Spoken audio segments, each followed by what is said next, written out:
Welcome. It is Albuquerque Real Estate Talk with Tigo and Tracy Venturi. I don't have Tracy today, but I have a very, very special guest that I'm going to introduce here in just a moment. And it is Saturday morning, and it's episode 432, I believe, is what we're on, and here in mid-April 2023. And if you want to reach our real estate office, we are at 505-448-8888. And we're the Venturi Realty Group with Real Broker here in Albuquerque.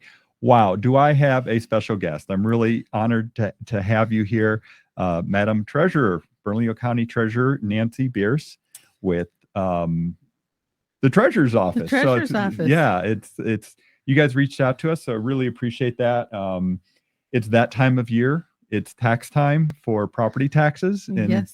You were joking in the lobby here. It's like you're the mean tax collector, right, for property taxes. But we're going to get into a lot of information about that, what the treasurer does, what your role is, how people can pay taxes, what people can do if they have issue paying their property taxes, all this stuff. So that's what we're breaking down today. So anyway, welcome, Great. Nancy.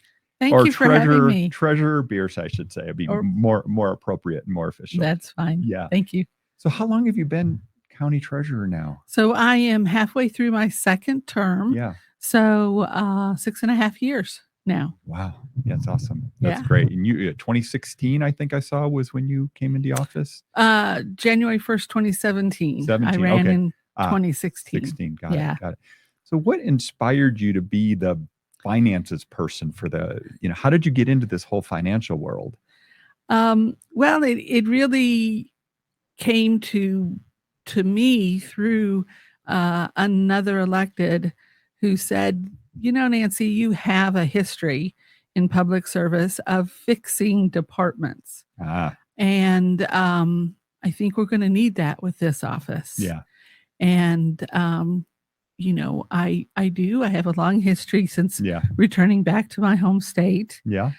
Working at APS, working with the state. I saw that. Yeah. So, and I've always been very good at passing on my audits, defending budgets in front of the legislature, all of those things that you have to do. Yeah. And so it was really just kind of asked of me, which is very surprising. That's great. Yeah. So I said, okay. Speaking of what you do, what is the role of the treasurer? Because I know, at least in the realtor community, there's a lot of confusion between what the treasurer does versus the assessor. You both, play in property, and then the clerk too, right? You all three of your roles are overlap into real estate somehow. But what's the treasurer's role directly? And that's what's so fascinating about it, and why actually the three of us, the clerk, the assessor, and I, are elected, is because we are in the Constitution as officers. And so we are elected by the public. But my role specifically is in state statute, the Constitution, and the Bernalillo County Charter that we now have. Yeah. So I say it very, very closely. I don't go on too much about it, but I collect all the property taxes for all the public entities that have taxing authority in the county. Got it. So it's not just Bernalillo County. List. So obviously it's like APS, University, UNM Hospital, CNM, any of the public charter schools as well. Okay. Let's see, CNM.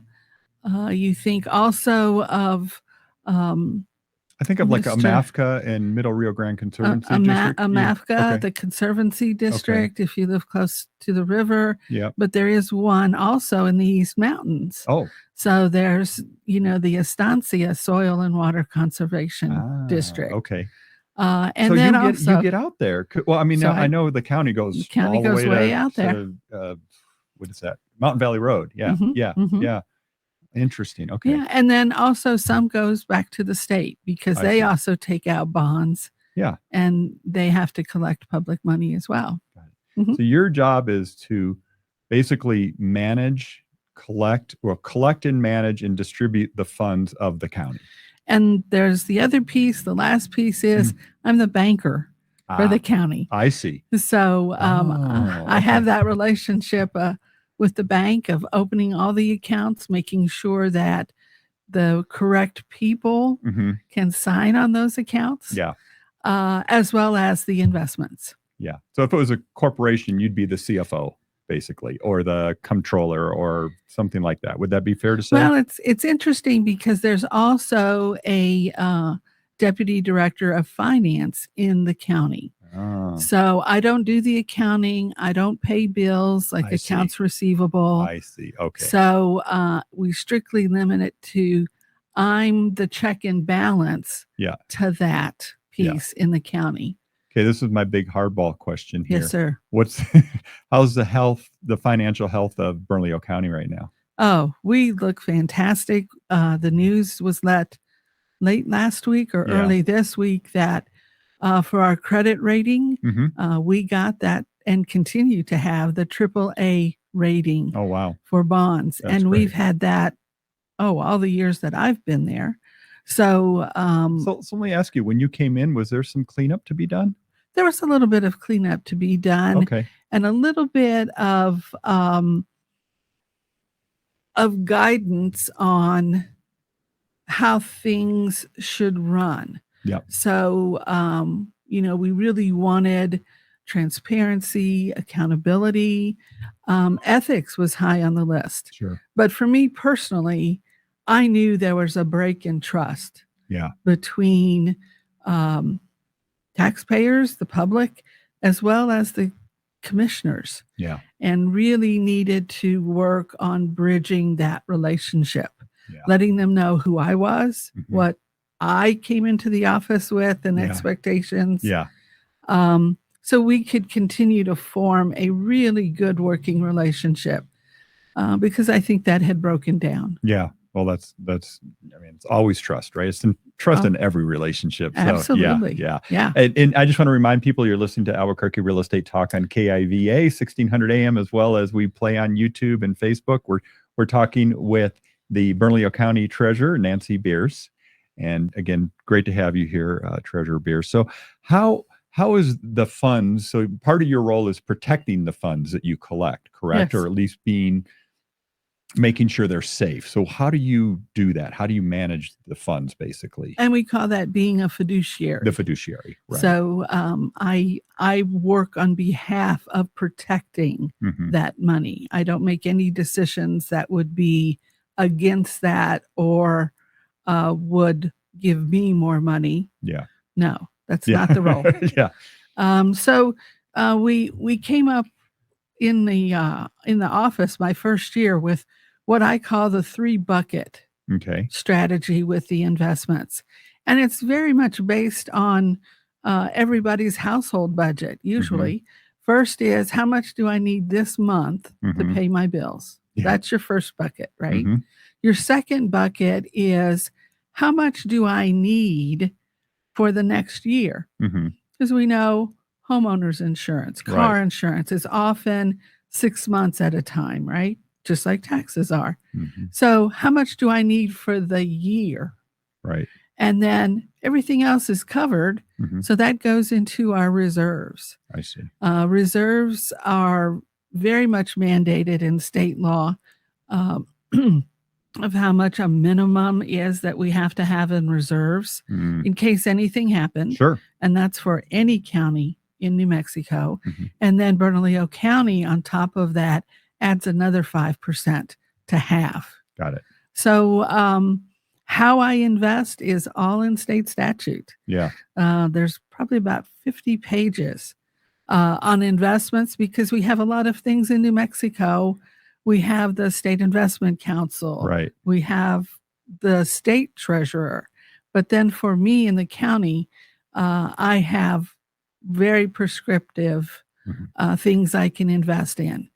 It's not anything you and I can invest in, like an IRA, a mutual fund. No, they have to be very safe, very secure. Usually they're U.S. treasuries, fixed income, where I'm going to get this much back, but it's very safe. It's backed by the U.S. government. Right. So we're not going to lose any money on that. Yeah. So it's protecting those funds because you have bills to pay. We have bills to pay, Yeah. and we don't want to lose anybody's hard-earned money. Yeah. Because that's what taxes are. Yeah. And yes, they are. Yes. And that's where the trust comes in, Yeah. right? Between us. You're going to trust me that I'm going to invest this and use it in a public way that is good for all of us. You know what I realize is it's actually April 15th when this is playing. Yes. And it's like, but that's not the taxes we're talking about. That's we're talking about property taxes, county property taxes. And so let's talk about that. We are in second half collection season. I guess I don't know if that's what we call it for 2022. Yes. Right. So which is very confusing. This is 2023. I know. Why are you still collecting taxes in 22? Yeah, talk about that whole, paying in arrears and how that works, because we deal that in real estate when we're talking to people. It's like, okay, no, well, wait, no, you haven't paid that yet. No, it's the next year. It's like, no, actually, you haven't paid that yet. That's because it's paid in arrears, right? Right. It's paid to us in arrears. Yes. Maybe the homeowner is paying it every month if they have a mortgage, right, with an escrow account. Then it is being paid in that sense. But when it comes to us, it only comes in those two biannual payments. Yeah. And that's because, again, things are in arrears. Yeah. So that when you think of the calendar year, January through June is first half, and those are paid in November and December. Right. Second half that we're in now, those are the July through December taxes that get paid April and May. So taxes, I saw the video you have on your website. And by the way, it's bernco.gov/treasurer is your site. Yeah. So if you have a mortgage, I think most people know that, listen to this, we talk about real estate all the time, and most people understand that there's an escrow set aside for property taxes and insurance when you're paying your mortgage. But if you don't have a mortgage, you need to pay your bill. You have to pay the county. And so I know that the second half was just due. It becomes late or delinquent when? May 11th. Okay. So it's due April 10th by statute, but they give you a 30-day grace in state law. So you have till May 10th to get it into us. We do accept postmarks if you drop it in the mail. Okay. But if it comes to May 11th, after midnight, then you get some late fees put on that. Do you have an idea how much that is just off the top? Is it a percentage? Okay. Yeah, there's two fees. One is a penalty that's 1% of whatever you owe. And then there's interest, which is also 1% of whatever you owe. I see. So it's not a huge amount. It's not like a credit card charges you, because we're government. We're not in it to make profit. Yeah. We're in it just to say, you're late.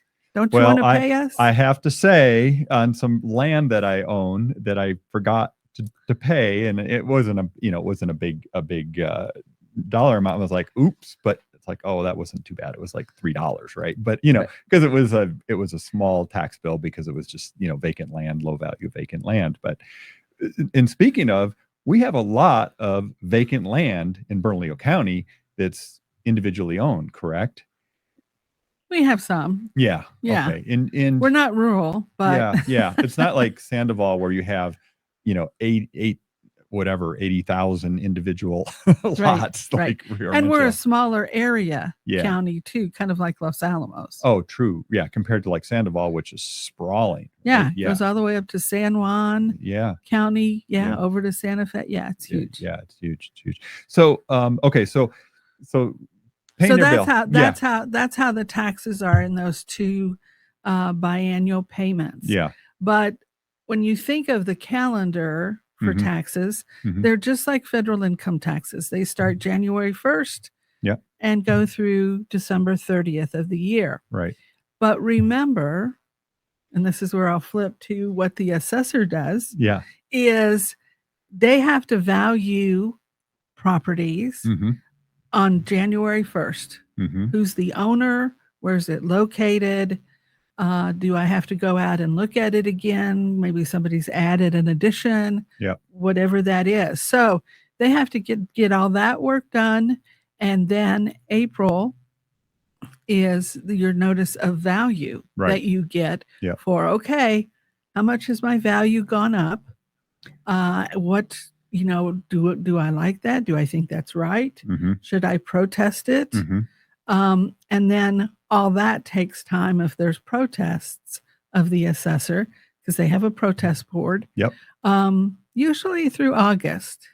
Yeah, and I'll tell you, I mean, most people that have a property are getting those notices of value or have got them already for this calendar year. Because we have a new assessor, mm-hmm. they did ask for an extension from the state, so they're going out May 1st. That makes sense, because I've received them for Sandoval County, and then I own one little property down in Valencia, and I've already gotten those, right? But I did not get Bernco yet, so that makes sense. Okay. So they asked for an extension, and that's important, your notice of values, because once you get that notice of value, you've only got 30 days to apply for a property value exemption. Okay. So there's about 4 or 5 exemptions that reduces the value of your property. Right. So if you're at $100,000 in the value, mm-hmm. but you're a veteran, mm-hmm. That's a $4,000 reduction. Yeah. So then you go down to, what is that, 96,000? Yeah, got it. And they're great because that ultimately will lower your property tax. Yeah, your tax burden. And so again, it is that season right now. If somebody needs to pay their taxes, I saw on your website you guys have a bunch of different ways people can pay their taxes, right? Do you want to just run through that real quick? Sure. Yeah. Sure. And we really focused on that was, what can we do to better that payment system? Yeah. So you can pay online, and online you can pay by credit card, debit card, and e-checks. Okay. You can actually open your checkbook, put in the routing number in your account, and it'll be online. So that's fantastic. I will tell you the new software, I don't know, when did that come in? That's been a year or so, a little over a year, right? 2 years ago. Yes. 2 years ago. Yeah. That is really nice. If people haven't, I'm a software person and I'm a tech person. So I was very impressed, and I know Sandoval County has it now as well. Right. It's the same platform more or less, and you can see all your properties. If you own multiple properties like myself, since I'm a property investor, I can see all my properties. I can see what was paid, what wasn't paid, and one thing that was a flag for me this year is one of my mortgages didn't take care of paying it, so it was like, oh.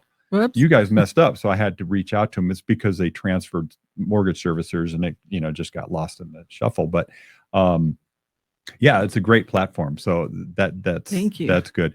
And then you can, I think Rio Grande Credit Union, right? Or is it? Yes, yeah. Rio Grande Credit Union, any branch, you can bring your money and that coupon or a copy of your tax bill. Yeah. Put it in an envelope and just take it to them. They'll get it to us on your behalf. That's great. And then we have, 5 or 6 drop boxes that you can bring, again, in an envelope, your payment and your little invoice, and drop it in. Usually they're at community centers, but I do have one down at City Hall where we used to be. Yeah. We left it there because most people liked it there. Yeah. And then, of course, if you want to come in person to our new building at 415 Silver, right across from P&M. Okay. Because many people like to pay in cash, and we don't take cash in the drop boxes. Rio Grande, you can get a cashier's check and then drop it in and hand it to them. So there's lots of different ways. That's great. Well, I'll say it because you probably won't, but there's no excuse. There's no reason you can say, oh, I don't know how to pay. No, there's plenty of ways to pay. There's plenty of ways to pay. So let's talk about somebody that maybe has some hardship and they're not able to pay their property taxes. Wonderful. What should they do? Definitely call us. Okay. Don't be embarrassed. Don't be ashamed, because we all get behind on something. Right. And especially coming out of COVID. Yeah. Some of us aren't up to speed yet and are having difficulty. So definitely call us and talk to us about the options. I have a whole department for delinquency accounts. They'll work with you about, what is your budget? What can we put down for monthly payments to get you paid up? Yeah. Even if you have to pay those late fees, let's get you budgeting some money so that we can get your account paid off. Because, I mean, I don't know if you have, or if somebody stops paying their property taxes altogether, what's the process? I mean, obviously, if you stop paying your mortgage, there's a foreclosure process. If you stop paying your property taxes, is it the same thing? Is there a foreclosure process, or how does that work? There is not a foreclosure process. Okay. By state law, again, very prescriptive, we have up to 3 years to, quite frankly, badger taxpayers, phone calls, letters, about, you still owe, come on, call me, let's get this going. But at that 3-year mark, we have to turn that account, that property, over to the state. Yeah. And that is the state tax and revenue department. And they take over the collections. Yeah. And they'll collect and they'll still give us the tax portion, but they will keep the penalty and interest for their efforts. And they'll also charge a $125 fee for their collections. The part that really is their authority is that they can auction property. Yeah, they take the property. They can take it. So that's, in a way, a foreclosure. And that's what happened. Basically, I don't know if it actually becomes a property of the state, but basically it becomes the right of the state to sell it and collect whatever they can get for that property. And I've seen that, especially with some vacant land around the state where it has very low value and people just maybe even forgot that they owned it. Right. So we see that once in a while. And we see a lot of people that die that don't have relatives to take it. They don't even have an estate or a will that says, I'll donate it to a charity. Nothing like that. So it just sits there. Yeah. And we don't know necessarily that they've passed. There's nobody to notify us. There's no family member.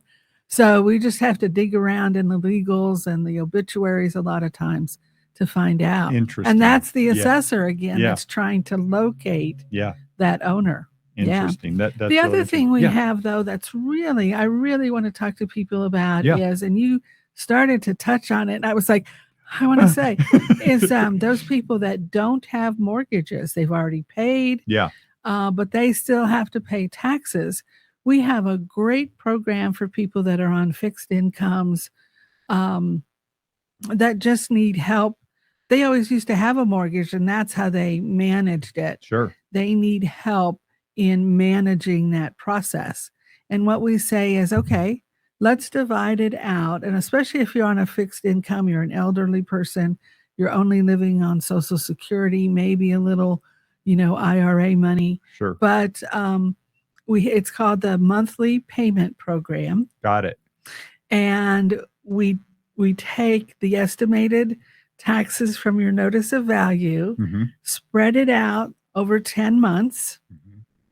And actually, we spread it over 9 months because it's an estimate. Yeah. And then that 10th month, we true up what you owe for that. And so 10 payments is much more manageable. Yeah. So you just put it on you help them get them on a payment plan. Right. Yeah. Right. That makes so much sense. We send them coupons. Yep. And say, just like, your tax bill, there's a coupon or the mortgage. Yeah. Just drop it in there every month. Yeah. Mail it, come down to us, drop it in a drop box. Yep. Those kinds of things. Go online and pay it. And that's we found is very, very helpful. We have probably over 4,500 people on it. That brings up a quick. Do you know offhand, like how many properties you have to collect property taxes on? Yes, we sent out just over 261,000 Wow. tax bills. Now that's the universe. That's non-residential Wow. and residential. Yeah. Yep. So that's everybody. Wow. So, and with that, we are the largest county that Yeah. that sends out the most properties. Wow. Wow. Yeah. That's So great. that's what we have to collect on. Yeah. I just want to remind people we're talking to Treasurer Bearce.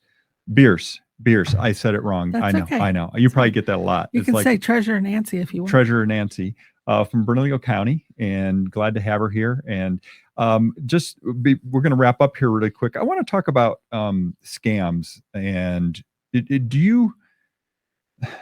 I guess just like everywhere where there's money involved, there's going to be scams. And, Yes. and what kind of things should people be on the lookout for? Gosh, definitely look for those emails that just pop up to you offering you a great deal. Or the one that we've most seen is mortgage insurance or even property tax insurance, title insurance. Property tax insurance? Yeah, I don't get it either. Yeah. But just very odd things. Mhm. And if it's an email that you don't recognize, don't answer it, delete it, Yeah. or call the police and report that you've got something here that you don't understand and don't think. Call our office. We're up to date on our scams as well. If people want to get more engaged with what the county treasurer does or I guess what I'm looking for is, what type of transparency is there from the county if somebody wants to know what's going on with the finances in the county? What can people do? Oh, wow. A lot. Okay. Come out to our quarterly Board of Finance meeting. Okay. And I report out everything, the operations, because we get we average 10,000 calls every month. Oh my gosh. So we're a very busy department. Probably this time of year too, and especially this time of year. year. Yeah. I report out on the investments, how we're doing on that. I have a investment advisor who's also there to talk, providing economic forecasting, what's going on, and that's clearly important right now. Sure. So it's the full package. The other thing is I do have an advisory investment committee, and on that committee there is one public person that's on, a community person. So it's filled right now. I'm sorry, but but that's always there if you really have a burning desire. The point is the transparency's there. Transparency's there. We have a transparency portal. Yeah. So I have performance measures I have to meet. Also, we have an internal audit every year. We're one of the departments that has it every year. And then we have a full-blown audit, I think, every 2 years. Got it. And we put that on our transparency portal. We also put it on ours, the burnco.gov/treasurer. Yep. So you do have to hunt around for it, but if you don't want to do that, just call me. Yeah. 468-7031. You got that? So there you go. There it is. Yeah, we want to talk to you. Well, just to wrap this up, you've been doing this now for a few years, and what do you find like most satisfying of this role now that you've been in for a few years as being the county treasurer? For me, it's the education piece. Like you said, lots of people don't know what I do. Yeah. And we do a lot. Yeah. Being the banker, collecting, dispersing, investing. It's like peeling an onion, and all those things all have procedures and processes. So I love going out and meeting people. I do introduce myself always as the least favorite elected official. I don't know. I might be tied with the sheriff. I don't know. You might have some competition out there. I'll just say anyway. But yeah, when they see me, they're like, "Oh no, the tax collector." Yeah. And and I'm like, "But I'm here to help. I have the information that can help you. Let me tell you about it." Yeah. You can also email me, treasures@bernco.gov.